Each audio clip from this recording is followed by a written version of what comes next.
গ্রামের ঐতিহ্যবাহী পুঁইশাক পাতার ভর্তা এইভাবে একবার বানালে বারবার বানাতে মন চাইবে। এই পুঁইশাক পাতার ভর্তাতে রয়েছে অনেক পুষ্টিগুণ সমৃদ্ধ উপাদান, যা আমাদের শরীর এবং স্বাস্থ্যের জন্য অনেক বেশি উপকারী। হ্যালো এভরিওয়ান, আসসালামু আলাইকুম। কি অবস্থা সবাই কেমন আছেন? আশা করছি ভালো আছেন। আমিও আলহামদুলিল্লাহ আল্লাহর রহমতে এবং আপনাদের দোয়ায় অনেক বেশি ভালো আছি। আমি চলে গিয়েছিলাম ছাদের উপরে, গিয়ে দেখি যে আমার অনেক পুঁইশাক পাতা ডাঁটা সেরেছে। তাই ভাবলাম এই ডাঁটা দিয়ে একটু আমি পুঁইশাক পাতার ভর্তা বানাই, যা স্বাস্থ্যের জন্য অনেক বেশি উপকারী। এই পুঁইশাক পাতা আমার গাছের, আমি নিজের হাতে এই ছোট্ট বাগানে লাগিয়েছিলাম। মাশাআল্লাহ, অনেকগুলো পাতা ধরেছে। তাই তো আমি নিয়ে আসলাম ছাদ বাগান থেকে। এই যে দেখেন পাতা, আর এই পাতা দিয়ে এখন আমি ভর্তা বানাবো। এই ভর্তাটা অনেক বেশি স্বাস্থ্যকর আমাদের শরীরের জন্য, যার কারণে ভাবলাম এই পাতা দিয়ে একটু ভর্তা বানাই।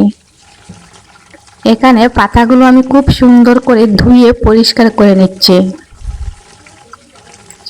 পাতাগুলোর মধ্যে অনেকটা ময়লা ছিল, তাই ভাবলাম খুব সুন্দর করে আমি ধুয়ে নেই, আর তারপর জালে দিয়েও ধুয়ে নিচ্ছি। পাতাটা ধোয়া হয়ে গেলে কিন্তু পানিটা ফেলার জন্য আমি জালি ইউজ করলাম। জালি থেকে পানি তাড়াতাড়ি ফেলা যায়, যার কারণে জালি থেকে পানি ঢেলে এখন একটা দেখেন প্লেটের মধ্যে নিয়ে নিলাম। এখন আমি সবগুলো পুঁইশাক পাতা আস্তে আস্তে দেখেন কেটে কুটে নিব। আর বরাবরই যখন আমি ভর্তা বানাই তখন কিন্তু আমি ফ্রাই করে ভেজে তারপর ভর্তা বানাই। আমার কিন্তু দেখেন পুঁইশাক পাতাটা খুব সুন্দর করে কেটে কুটে রেডি করা হয়ে যাচ্ছে। একসাথে দিলে বেশি হয়ে যাবে, যার কারণে দুইবারে আমি এই পুঁইশাক পাতাটা কাটিং করে নিচ্ছি। এই যে দেখেন আমার কিন্তু কাটাকুটির কাজ শেষ। কাটাকুটি যেহেতু শেষ, তাই আমি একটা প্লেটের মধ্যে নিয়ে নিলাম। জীবনে অনেক ভর্তা খেয়েছি, তারপর আজ গ্রামগঞ্জের ঐতিহ্যবাহী এই পুঁইশাক পাতার ভর্তাটা জীবনে প্রথমবার ট্রাই করলাম।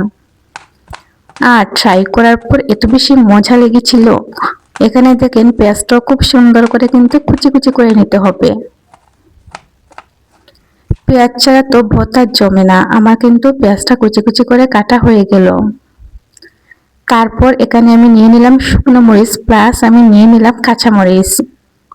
চুলায় একটা প্যান বসিয়ে তার মধ্যে দিয়ে দিলাম শুকনো মরিচ এবং কাঁচা মরিচ। একসাথে কিন্তু ভেজে নিতে হবে। আমি কিন্তু এখন দেখেন খুব সুন্দর করে ভেজে নিচ্ছি।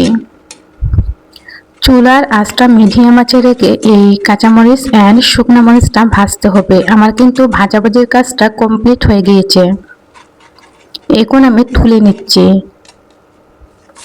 তারপর তার মধ্যে দিয়ে দিলাম পেঁয়াজ কুচিটা। এই যে দেখেন আমি কিন্তু পেঁয়াজ কুচিটাও দিয়ে দিলাম। এই ভর্তাটা কিন্তু আমাদের জন্য অনেক বেশি হেলথফুল। আপনারা অবশ্যই ট্রাই করবেন আজকের এই লোভনীয় ভর্তাটা। এই ভর্তা যদি গরম গরম ভাতের সাথে থাকে তাহলে তার কোনো কিছু নিবেন না। আর এইভাবে যদি একবার ট্রাই করেন, আপনারা আশা করছি বারবার বানাবেন এই রেসিপিটা ফলো করে। দেখেন এখানে কিন্তু পেঁয়াজটা আমি খুব সুন্দর করে মচমচে করে ভেজে নিয়েছি, আর এইভাবে কিন্তু ভাজতে হবে। আর কিছু কাঁচা পেঁয়াজ রেখে দিয়েছি, যাতে কাঁচা পেঁয়াজ আর শুকনো মানে এই ভাজা পেঁয়াজের সংমিশ্রণে কিন্তু এই ভর্তাটা বানাতে হবে। তারপর তার মধ্যে আমি দিয়ে দিব দেখেন এখানে আস্তে আস্তে সবগুলো পুঁইশাকের পাতা দিয়ে দিচ্ছি ঘরোয়া উপকরণে। আর এই ঐতিহ্যবাহী ভর্তাটা আমি আজ আপনাদেরকে বানিয়ে খাওয়ালাম। অবশ্যই কিন্তু আপনারা এইভাবে বানাবেন, আর এইভাবে বানালে আপনাদের মুখে রুচি চলে আসবে। এই যে দেখেন আমি আস্তে আস্তে কিন্তু ভেজে নিচ্ছি। ভাজাভাজির কাজটা কিন্তু আস্তে আস্তে মিডিয়াম তাপে করতে হবে। আমার কিন্তু ভাজা হয়ে যাচ্ছে। ভাজা হয়ে গেলে আমি এখন তুলে নিব। এই যে দেখেন, আপনারা যদি আমার চ্যানেলে নতুন হয়ে থাকেন অবশ্যই কিন্তু আমার চ্যানেলটা সাবস্ক্রাইব করে আমার পাশে থাকবেন, যাতে আমি নিত্য নতুন ভিডিও ছাড়ার সাথে সাথে আপনাদের কাছে নোটিফিকেশন যায়, এবং সেই নোটিফিকেশন ধরে আপনারা আমার চ্যানেলের যত ভিডিও আছে সবগুলো ভিডিও পর্যবেক্ষণ করে ভিজিট করে আসতে পারেন। এই যে দেখেন আমার কিন্তু পুঁইশাক পাতাটা ভাজা হয়ে গিয়েছে। অনেকগুলো পুঁইশাক পাতা ছিল না, একবারে কমে গিয়েছে। আসলে পুঁইশাক পাতাটা কমে গিয়েছিল।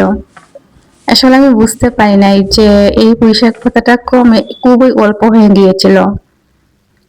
এখন আমি মনে মনে ভাবতেছি যে কেন এই মানে অল্প পুঁইশাক পাতার ভর্তা বানালাম, মজে একবারে মানে কমে গিয়েছে। আমি তো ভাবতেই পাইনি নেক্সট টাইম বানালে অনেকগুলো পুঁইশাক পাতার ভর্তা বানাবো। এখানে কাঁচা পেঁয়াজটাও দেখেন লবণ দিয়ে আমি খুব সুন্দর করে মাখিয়ে নিচ্ছি। আর শুকনা মরিচটা কিন্তু অনেকক্ষণ আগে বেঁচেছিলাম, যার কারণে এখন আমি কিন্তু মানে ঘুটনির সাহায্যে এখানে দেখে চেঁচে নিচ্ছি। শুকনো মরিচ দিয়ে আর সাথে কাঁচা মরিচ দিয়ে ভর্তা বানালে খেতে অনেক বেশি সুস্বাদু হয়। আর গ্রান স্মেল অনেক বেশি মজার ছিল এই ভর্তাটা। আশা করছি আপনাদের কাছে অনেক বেশি ভালো লাগবে এই টেস্টটা।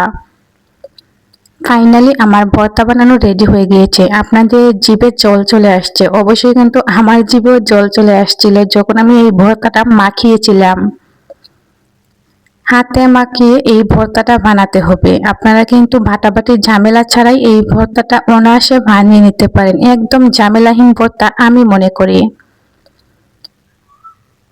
গাইস, আপনাদের কাছে কিরকম হয়েছে আমার পুঁইশাক পাতার ভর্তা? এই যে থেকে ওয়াও, অনেক বেশি মজার ছিল আজকের এই ভর্তাটা। গরম গরম ভাতের সাথে তো আমি পেট ভরে আজ ভাত খেলাম। ফাইনালি আমি খুব সুন্দর করে এই ভর্তাটা সার্ভ করে নিচ্ছি, আর তারপর চলে গেলাম আমি ভাত রেডি করার জন্য। ভাত দিয়ে এই পুঁইশাক পাতার ভর্তাটা বানাবো। যখন আমি খেতে বসেছিলাম তখন কিন্তু আমি অর্ধেক পুঁইশাক পাতা দিয়ে খেয়ে ফেলেছি। তারপর আমার মনে হলো যে একটু ভিডিও ক্লিপ নিই যাতে আমি এড করতে পারি। আজকের মতো এখানে বিদায় নিচ্ছি। সবাই ভালো থাকবেন। আল্লাহ হাফেজ।